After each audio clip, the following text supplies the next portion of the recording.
Thank you, Saurav. Thank you for the go-ahead. Um, Hello and welcome to another webinar by the Destination Knowledge Center. My name is Kuntil Barwa. Today's webinar is a very interesting one. It's a curtain raiser to a fascinating book called Tiger CEO, which will hit the bookstores and the online platform soon. Um, Tiger CEO hones your leadership skills with the wiles and wisdom of a tiger tactics in the wild. Many leadership books allude to the idea of a tiger in you. Go be a tiger, if you remember. This book actually studies each characteristic of the feline and draws parallels with a range of iconic leaders from Mahatma Gandhi to Elon Musk. It not only highlights in which iconic wildlife and biodiversity conservation leaders such as Jim Corbett and Fateh Singh Rathore have protected and studied the species, but also how their own behavior has been impacted by the tiger. Please welcome Sharad Vats, the author of Tiger CEO. Sharad is a passionate wildlife photographer, naturalist, and the director of Nature Safari India, a wildlife tour company for the past 20 years. He has also worked with the Taj Group of hotels for over a decade and manages his own lodge at the Kanha National Park. He aims to showcase India's forests, the indigenous communities, and a rich natural heritage to the world and bring to them the attention they richly deserve. Over to you, Sharad. It's great to have you with us today. Good afternoon, everyone, and thank you, Kuntil. Thank you for the opportunity. It's great to be back here with the Tiger CEO. Uh, the Tiger CEO was a thought that came into my mind about 14 years back. And that was when I was inside a national park and I was doing a safari, and something I observed, and I came back and I penned it down. Subsequently, I started to do this, that, whenever I saw something which was a bit different, or whatever my observation and interpretation of that, I would come back and jot down. But yeah, it's taken a long time, and I think lockdown provided me an opportunity to unlock the Tiger CEO from my mind. So the whole thought of this book has come in because of the tiger, and also because of the journey that I personally have had in the corporate world. So without much ado, let me just begin.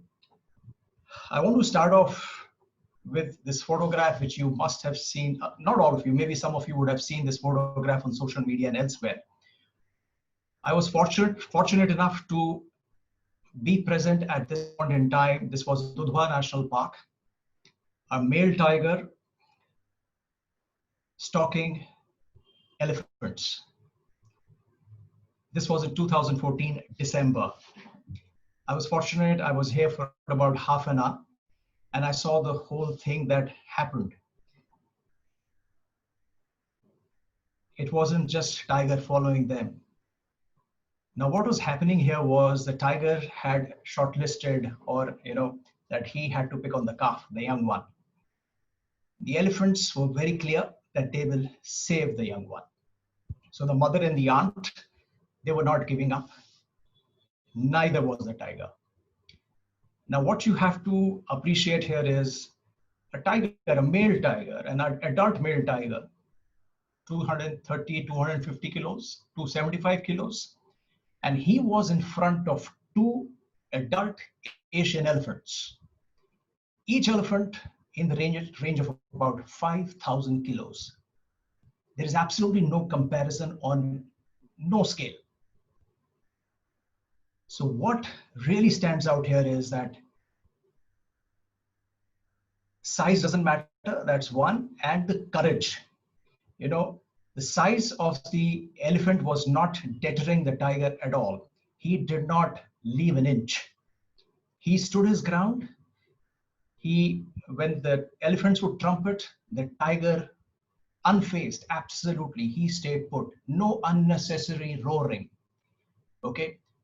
They fortunately did not have a physical clash, but the whole thing of, then the elephants would turn around, walk, the tiger would follow, and our vehicle would follow. Then the elephants would again stop when they notice that the tiger is getting too close. The elephants would turn, the tiger would stop. Again, some more trumpeting and all that. Tiger was trying to guide the elephants. It's like an expert batsman who reads the mind of a bowler. I mean, I've read that Tendulkar would read the mind of McGrath or Shane Warne. He would force them to bowl a over pitch or a short of the length ball. That is what the tiger was trying to do here. Whenever the elephants would turn, he would turn towards the side. Now, this is all my observation, all right? So, what was going on in his mind, he would know, but whatever I could observe and my interpretation, he would turn onto the side that come after me. You know, his focus was that he would get into the bush, get into the tall grass, the elephants would follow, and then tiger is swift enough because obviously the calf will not be able to follow that fast. And even if one elephant moves past, the second one follows, the tiger can immediately turn back, come back, and one hit to a calf can be very fatal. The tiger tried his level best to guide them into the bush, into the grass. Elephants did not. And here, so more than a physical combat, it was more of a mental combat. So the tiger was trying to lure them away. Elephants were not giving in. They were not leaving the open track. They knew what the tiger is trying. Okay. This continued for about half an hour. And there was at one point in time, the tiger looked back into the frame and the elephants also looked back into the frame. I was able to capture it in this beautiful, majestic setting of the Goa National Park. But I came back the night and I started to think, what courage? Taking on two elephants. I had only read about this in James Forsyth's book, The Highlands of Central India, wherein he writes, I mean, somebody had narrated to James Forsyth that they saw a male tiger kill an elephant. Even Jim Corbett writes in his Man-Eaters of Kumaon, near Tanakpur, he had also heard two male tigers kill a bull elephant. But here I was seeing something myself, and it was two elephants, one tiger. It required immense courage, immense, absolutely, I mean, unparalleled sighting that I've had so far. So this got me thinking, and I started to pen down as to, you know, what a tiger can do, what is the potential, what are the things that we must learn from a tiger. So courage is one very, very big aspect that, you know, that the tiger possesses. When push comes to shove, he takes on things beyond his size. He takes on things beyond his capacity. And as one wise one had said, that bite more than you can chew and then chew it. And I think a tiger does that. And a lot of CEOs do that. Whether it is the Ambanis, whether it is Steve Jobs, whether it is Elon Musk. I mean, trying to colonize Mars is something like a tiger taking on two elephants at the same time. I mean, that is even more, I would say, but still, I mean, that is beyond somebody's imagination. Okay. So there, I thought courage is one, but then once I started to pen down, out came one after the other attributes. And then I started to compare that, yes, these are all leadership qualities that we all should learn from a tiger. After all, tiger being the apex predator in the forest is right at the helm of it. He's right there on the top. Okay. So he, in some ways, is a CEO of the forest, in some ways. Okay. So what are those qualities that keeps him on top? So I listed down. So there are a list of about 42 qualities, which I've tried to cover. So just a question that everybody must ask yourself. Would you live for a day as a tiger or 100 years as a sheep? I'm sure most of you would say a day as a tiger. Because if you have to get a fame, if you want to make a mark, yes, that it is. One of my most favorite lines is, a person who does not read is not better than a person who cannot read. Readers become leaders is what I had read. So yes, read, gentlemen, read, ladies, read as much as you can. If, you know, to make a dent in the sky, I think it's really, really important. If you were to pick up any CEO, top-end CEO, they spend hours reading. So that is what the Tiger CEO book will be talking about. So, and yes, once the book is out next month, try and read this book as well. The synopsis of this book. This is a book that adapts knowledge and wisdom gained from my observations and interpretations of a tiger's life in the wilderness to an entrepreneur, a CEO, or a leader's journey in the corporate jungle. Navigating the corporate world is rarely easy, as tough as a tiger, and we often have to rely on our instinct, agility, and judgment to make swift and seamless decisions.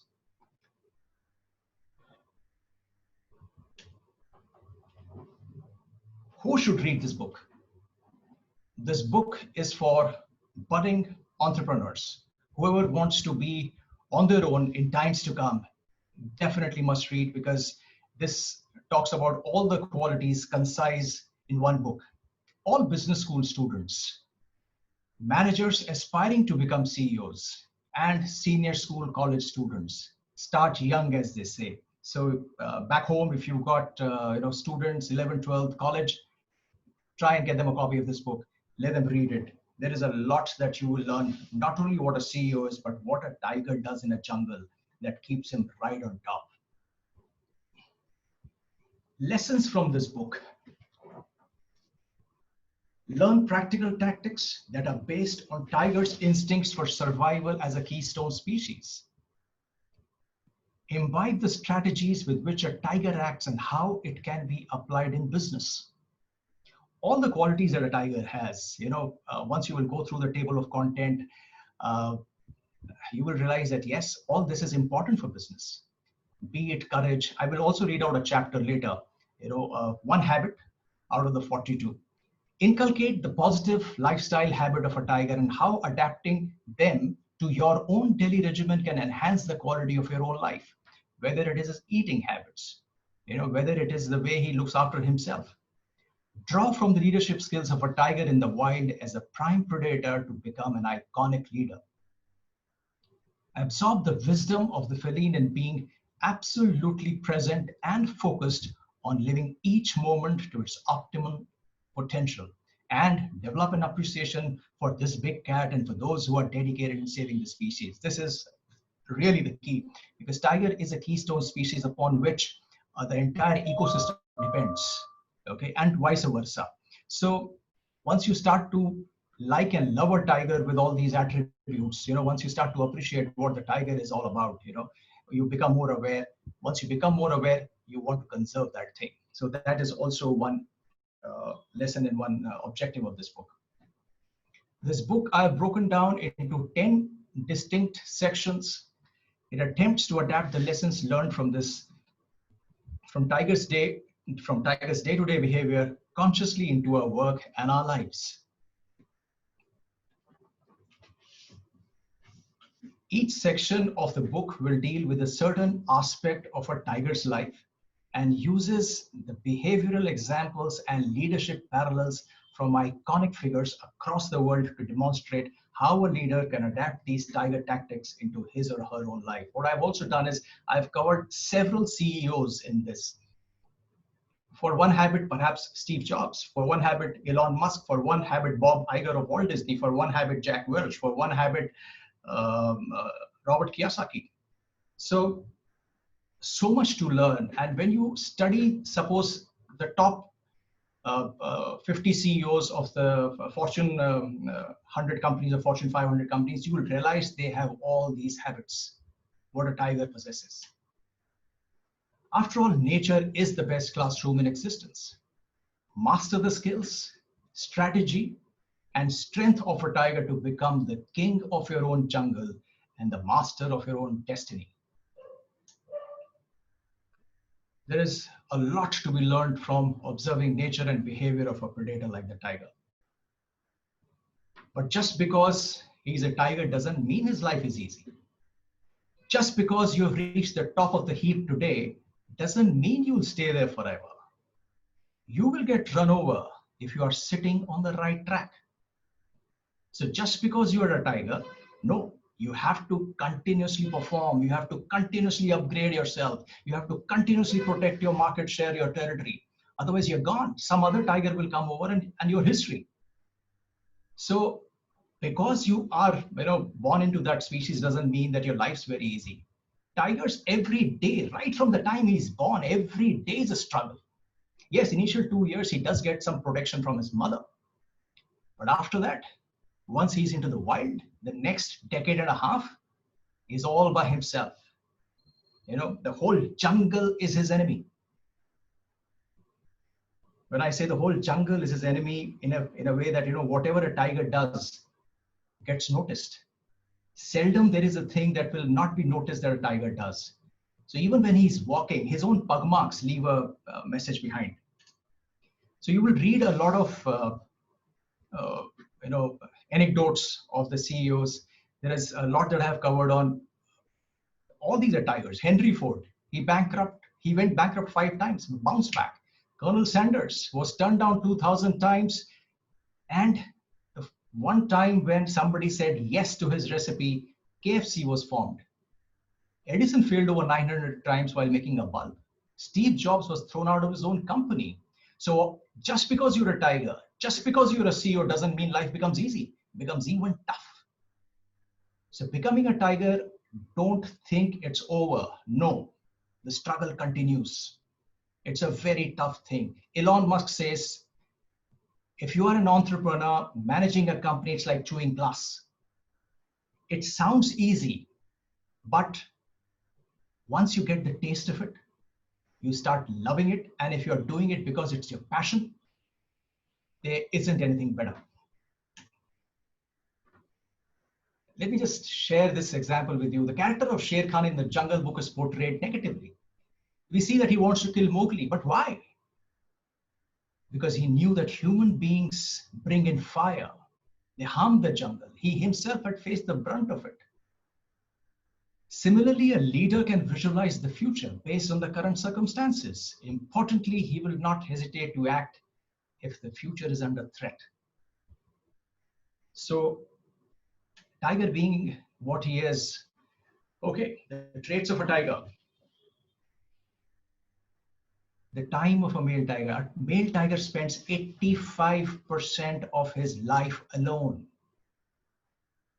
That is incredible. The first 2 years of his life when he's with his family, with his siblings, with his mother. Apart from that, he's all by himself. He only would meet a tigress once a year, twice a year. Otherwise, he's spending the time by himself. Solitude, seclusion is the price one pays for greatness. A tiger does not shout his tigeritude. He acts. Knowledge is potential power, but it is action that produces results. Just because he's a tiger, the deer does not come in his lap. He has to act. He has to make a kill. And his success rate is only 10%, even less than that. But his effort is 100% every time. That is what even a CEO must keep. Not every effort to close a deal is success. Okay, but you have to give in your 100% every time. A tiger leading a flock of sheep is far more dangerous than a sheep leading a streak of tigers. So a tiger CEO, the man on top, if he's a tiger, you got a good organization going. So if you were to look at the top 20 companies or the top 30 companies, the CEOs are a class apart. Be it Jeff Bezos, Elon Musk, uh, anyone, all these people, Steve Jobs. So much to learn from them. They're tiger in themselves. A tiger keeps no friends. It's too dangerous. Ray Kroc, the man who founded McDonald's. Nothing in this world can take the place of good old persistence. That's what a tiger does. When his success rate is only 10%, he's not giving in. Talent won't. Nothing's more common than unsuccessful men with talent. Genius won't. Unrecognized genius is practically a cliche. Education won't. Why? The world is full of educated fools. Persistence and determination alone are all powerful. As they say that talent, hard work beats talent. And that's what, yes, you have to have talent, and everybody has talent. All of us have talent, some talent or the other. But it is hard work, persistence, determination. That's what a tiger is also all about. Persistence, doesn't give up. If he has to kill, he has to kill. Doesn't matter. People who are crazy enough to think they can change the world are the ones who do. Very, very famous line of iconic leader and a person who's actually changed the world himself, single-handedly. A man who got kicked out of his own organization and bounced back. And he utilized those 10 years in uh, doing some mergers and doing things that a tiger does. I've explained all that in the book. Let me read out one chapter to you. I picked up one of the smallest chapters. It's on solitude, seclusion. As I mentioned, the tiger hunts alone. A tiger's success rate is only 10% or lower, yet he knows he must give 100% on every hunt, else he will perish. A tiger lives in that moment and doesn't allow anything else to cloud his judgment during the hunt. He is pure focus. He understands that the law of the jungle is about survival of the fittest, and that while he is hunting, he has to give it all he's got. A smart CEO needs to constantly and consistently strive for survival to get business, else someone else takes it. Not every deal is struck or every piece of business closed to your satisfaction. But at the point of negotiation, you cannot afford to dither or lose confidence in your ability to close the deal.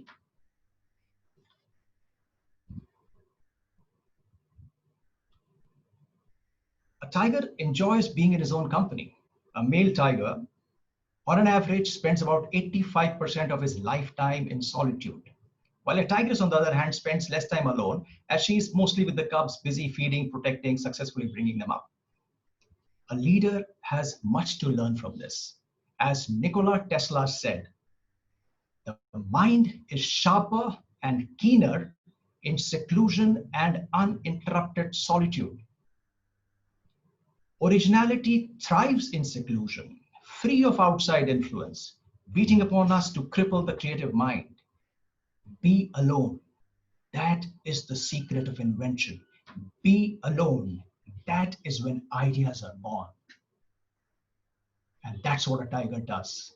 85% of his time he is spending by himself.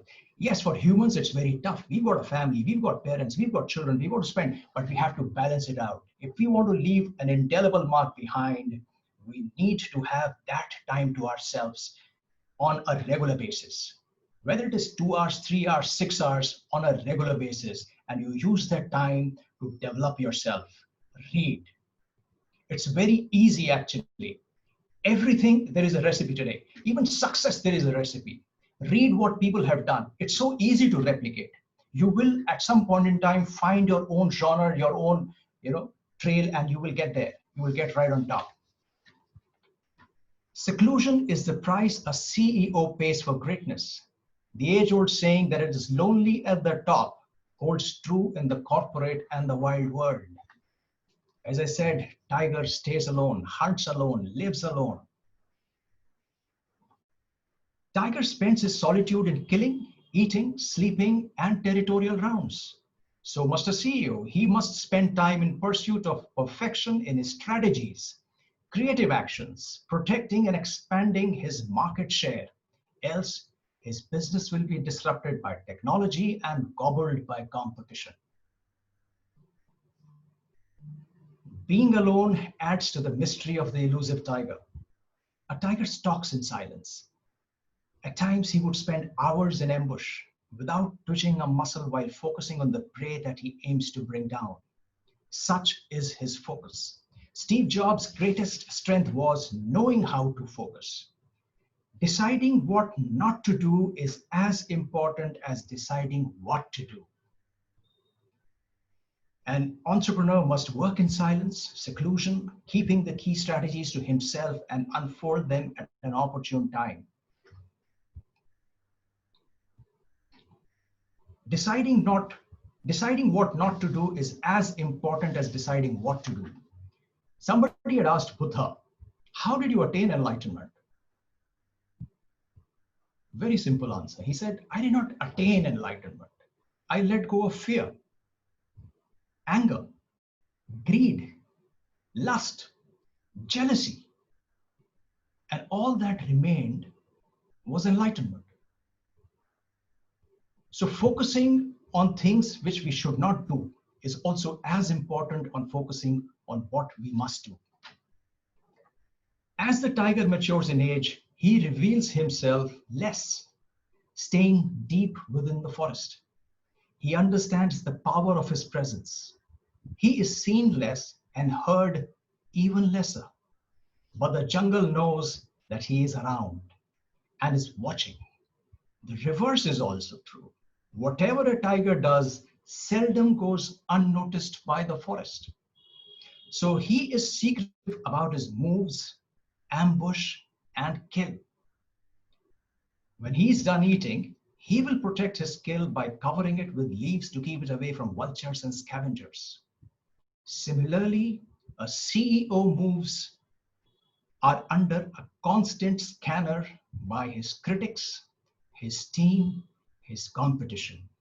Hence, all key strategies important for survival and expansion need to be carefully guarded in solitude.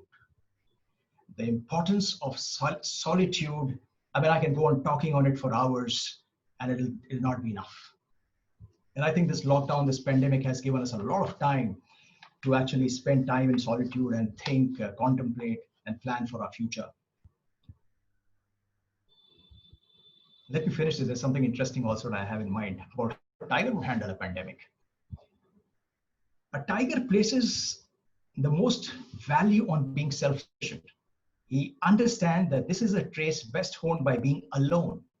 After all, when you're alone, you are completely accountable for yourself and your behavior. A tiger is generally a silent animal in solitude. He rarely roars, but when he does, the sound is awe-inspiring. He never roars unnecessarily. There is a purpose behind every roar. Either it is to attract a mate or challenge an intruder in his territory. He seems to know what Buddha said. Speak when you think your words are better than silence. I repeat, speak when you think your words are better than silence. As a leader makes time to introspect, there is tremendous value in taking a step back in order to see things objectively from a holistic perspective and then act upon these thoughts with intent that has been thought through soundly. Solitude affords you the headspace to hone your instincts and declutter your physical and mental environment in order to develop a robust strategy. There's a very interesting phrase which goes like, who knows doesn't talk, and who talks doesn't know. So this is the chapter on solitude, one of the smallest chapters. The other chapters are more bigger. There is a chapter on ambush. There is a chapter on courage. There is a chapter on training and every attribute. Training, I think, is a huge hallmark. Apart from courage, if I was to pick up the top three, courage, solitude, and training. Like Steve Jobs trained Tim Cook. Today, Apple is 1.95 trillion, bigger GDP than Russia or Spain. And Steve Jobs went when, 2011 or 12? So very good succession planning. And that's what a tiger does too. A tigress, when she has a litter of 2, 3, 4, 5 cubs, the amount of time she gives to the young cubs, she ensures that most of those cubs become successful tigers. A lot of organizations lay a huge emphasis. In fact, all successful organizations lay a huge emphasis on training. And I think Kony is definitely one of them, what we are doing today. And not today, for years, Kony has been doing this. I remember the Knowledge Wednesdays, which I think was about 10 years or 12 years back that I attended. So a tigress, how she trains people, the litter, sorry. Initially, she would take them, put them at a place, watch how I perform, see how I kill. And she ensures that she shows how she kills a small prey, how she kills a medium prey, how she kills a large prey, so that suddenly when they are on their own, oh my God, we never saw how to kill a Indian gaur. How does he do that? So she ensures that she's taught everything to her cubs, everything to her litter. So first she will show, then gradually she will take a back seat, and she'll say, okay, fine, now you come forward with me. She will perhaps hamstring the deer or the sambar, and then she will let the cubs do the needful, finish the prey. And then finally she'll take a complete back seat and observe from a distance that yes, they're able to successfully kill. And that is the time when the training is complete. Certified tiger, they earn their stripes. They move on into the wild on their own. So very important aspect, training, which all organizations, all big and successful organizations lay emphasis on. So a CEO, I think you can never undermine the importance of training. Should not, never. So that's what will be coming in. Much more. I just discussed very briefly 2 or 3 habits with you, and that is what the Tiger CEO will be all about. All my personal observations, my personal interpretations, and so it's different. It's not a regular coffee table book that I'm talking about Tiger's habits and Tiger's lifespan and maturity and litters, etc. It's all about what we need to learn from a tiger and learn from nature. So that is all from my side. I'm And open. thank you so much, Sharad. And we are ready to take question answers.